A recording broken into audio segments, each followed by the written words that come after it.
Trev's Hockey Show. I'm the Trev. It's too sweet.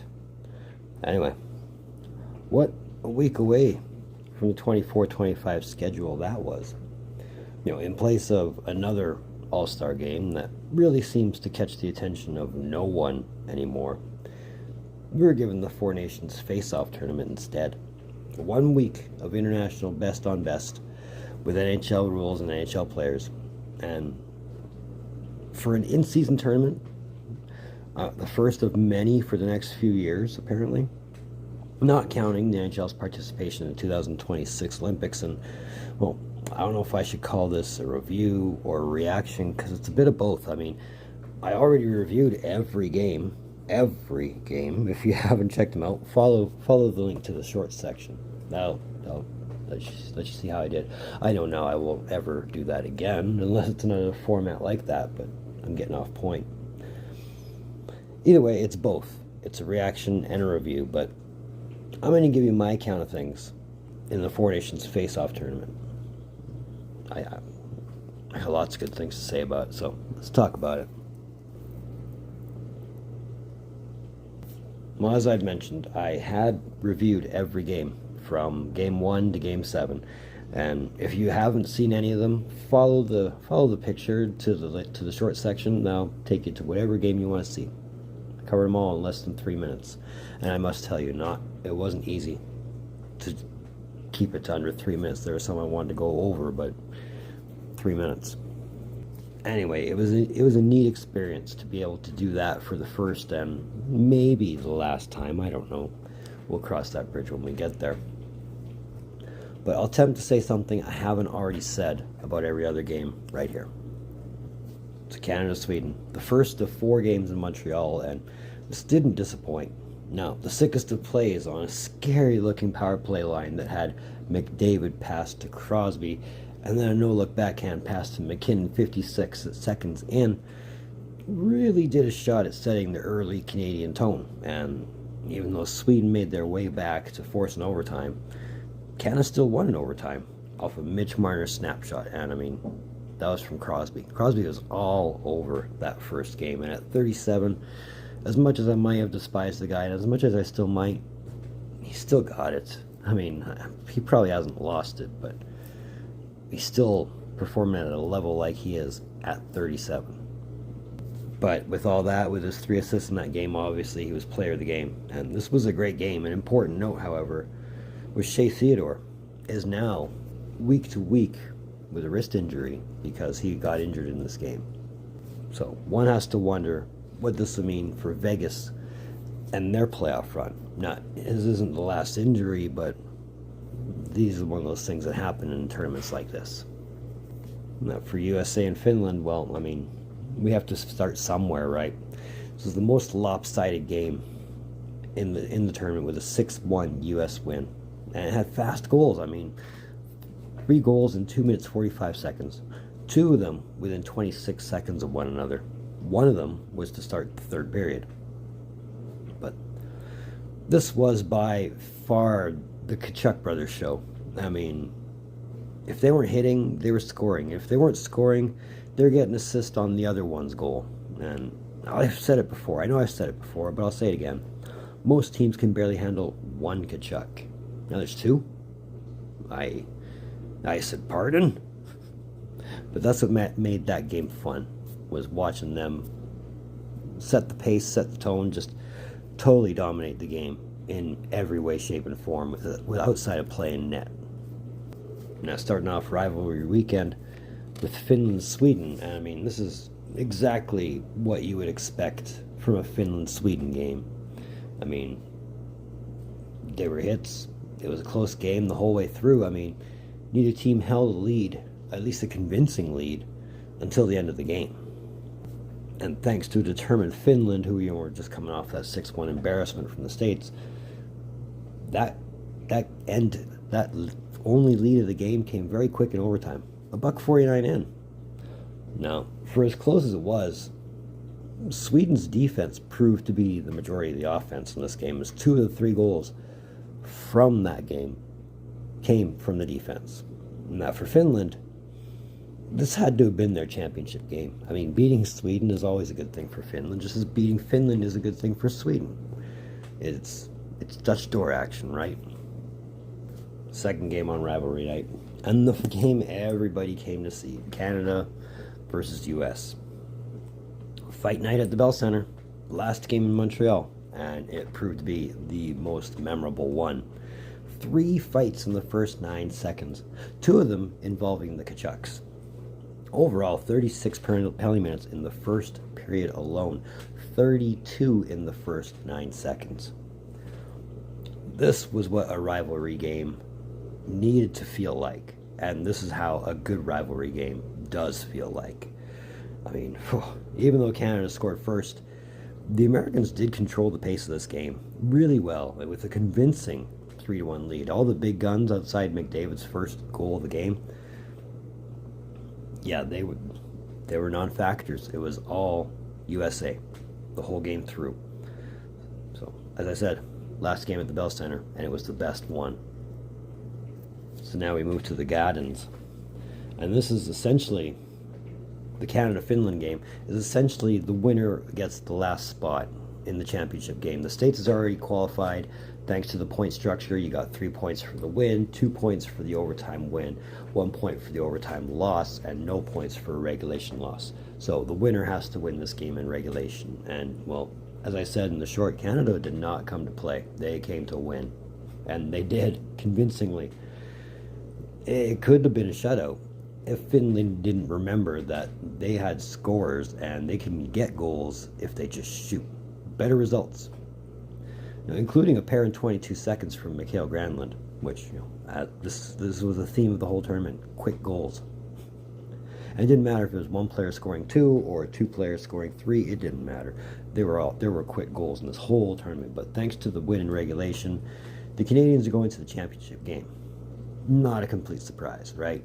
I couldn't have scripted it better myself. So for Sweden, USA, I mean, for Sweden, they're just playing to finish out the schedule. As I had mentioned, Canada had clinched the championship game spot. And if Sweden didn't already have 2 overtime losses against them, I'm sure they were 1 point each, but they were losses all the same. And Canada had only won in overtime or lost in overtime. We could have had a tiebreaker, but, the regulation win kind of sealed it. But Sweden did take full advantage of a depleted American roster. And after that, the States really had no choice but to play the Swedish game. Now, this was the lowest scored goal game in the entirety of the tournament. Not just the round robin, but the entirety of the tournament, with only 3 goals scored. Pretty sad when the average was 7. I mean, the Canada-Finland game was 8, but yeah, you weren't expecting goals, I hope. But at the same token, the States was playing, like I said, depleted. McAvoy was out. McAvoy was out for the tournament after the Canada game. Matthew Tkachuk, and then later in the game, Brady Tkachuk. They all weren't playing, so it was a case of, it felt like a gimme game to me, at least, for Sweden to have a win and to make sure that nobody, as I had predicted in this tournament, would be undefeated. So again, like there was ever any question on how the final was going to go, round 2 of the rivalry weekend game between Canada and the States, and this game had classic written all over it, and it didn't disappoint. I mean, it was close all the way through, up until overtime. The shots were so close. If there was ever a differential, it was usually 1 or 2, but coming into overtime, the States were really overtaking the shots. And I gotta tell you, it really felt like deja vu. Because it's about this time, February 2010, you had the golden goal. Now February 2025, you have the golden goal. And both by generational first overall picks that, basically transcended how the game is played to this day. Skeptical. Not skeptical, not even saying conspiracy, but little fishy on that one. But again, this game was classic. I mean, Connor got his moment. McKinnon got his international spotlight. Crosby got another trophy with Team Canada. to go with another medal, because they gave you a medal as well. Like, Canada just dominated the international stage on this one, and convincingly, I might add. I mean, there was no other way this game was going to go other than overtime. That's just the facts. Now, as far as international NHL best-on-best tournaments go, this is the 5th time there's been an overtime in the championship round. You gotta remember, they classified the Canada Cup and the World Cup because they were best of 3s as rounds. So this all ultimately falls into that. But the last time the championship was clinched in an overtime was in the 1976 Canada Cup, when Daryl Sittler scored for Canada against Czechoslovakia.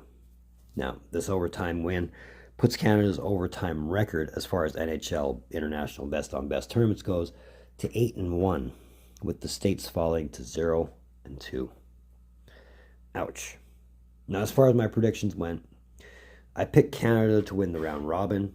The States did. I think I picked the States to finish second. They finished first. I think I picked Sweden to finish third. They finished fourth. And then I picked Finland to finish last, and they finished third. So I kind of got the wrong order all the way around. And as the same token, I also picked the States to win the championship game, and I got that wrong. So it's not that it's not unpredictable, it's just I didn't get it right, which is fine. I'd rather not have that predictability.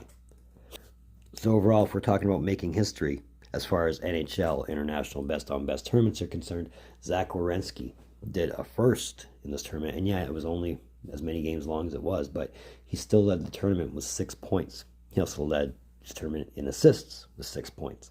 And then your tournament MVP, Nathan MacKinnon, he led the tournament with 4 goals. What can I say about this tournament? I hope they do it again. I really do. Like, in between the scary line combinations and just the overall closeness of all the games, if they replace All-Star Weekend with this week-long best-on-best for, I don't know, till everybody gets sick of it, please do. I'd love to see the 4 nations come back. I'd love to actually see it expand to the 6 nations, but, you know, scheduling and all that other stuff that I don't want to get into are going on, and, well, you kind of crippled to that. But this was a great tournament all the way through. I mean, I don't ever remember being so intently close to paying attention to every game like that. And like I said, the fact that I even did a game-by-game review, sure it was only in 3 minutes, sure it was only in shorts, but it did wonders. I got no complaints, but like I said before, I don't think I'd do it again.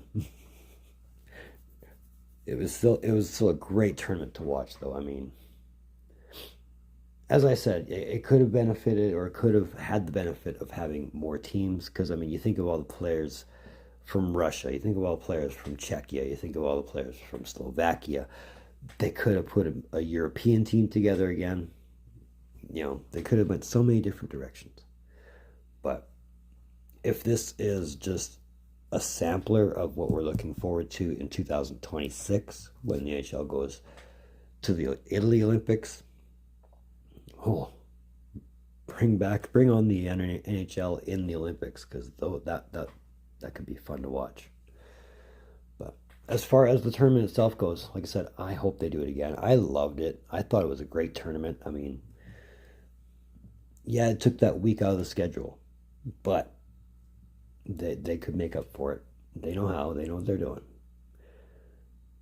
Anyway, like I said, I hope we get to do this again. I mean, I'm looking forward more to the 2028 World Cup at this point than I am the Olympics, because, well, I don't know. I just think the World Cup appeals to me more than the players playing at the Olympics does. But as a whole, I would give this tournament a solid A++++.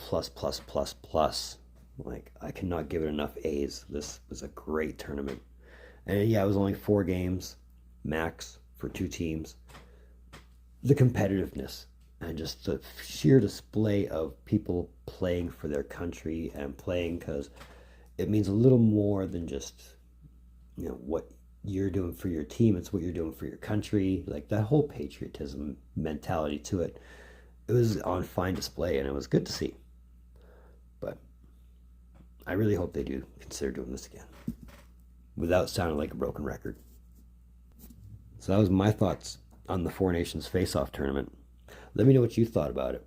Let me know if you thought it was a week-long substitute or if something we could do without.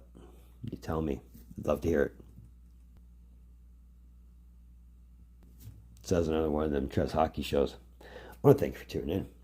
Don't think I don't appreciate the gesture, especially if you made it to this point. And if you have made it to this point, congratulations. You sat through the entire video. I'm glad you did. But since you are here, since you are digging what I'm doing, you might as well just say, hey, you might as well help that algorithm. Hit that thumbs up.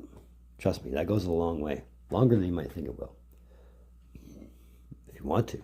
That red button that says subscribe all over it. Come on, hit that thing. I know you want to. You know you want to. The algorithm knows you want to. And it'll make you feel good. It'll make me feel good. So let's do that up. Hit that subscribe button. If you want, that link in the description below. That's just going to take you to my Facebook page. I'd love it if you join that too. It's free. And I'd love to build an audience. And I mean, the fact that I'm active on it more, why not? But that about does it for the Four Nations playlist. Unless the winners also get championship rings, in which case, yeah, I'll definitely cover those. But for the here or the further now, this is the last video for the Four Nations playoff list, or Four Nations face-off playlist. So back to the 24-25 season. But either way, in the meantime, and in between time, be looking forward to some Trev. Later.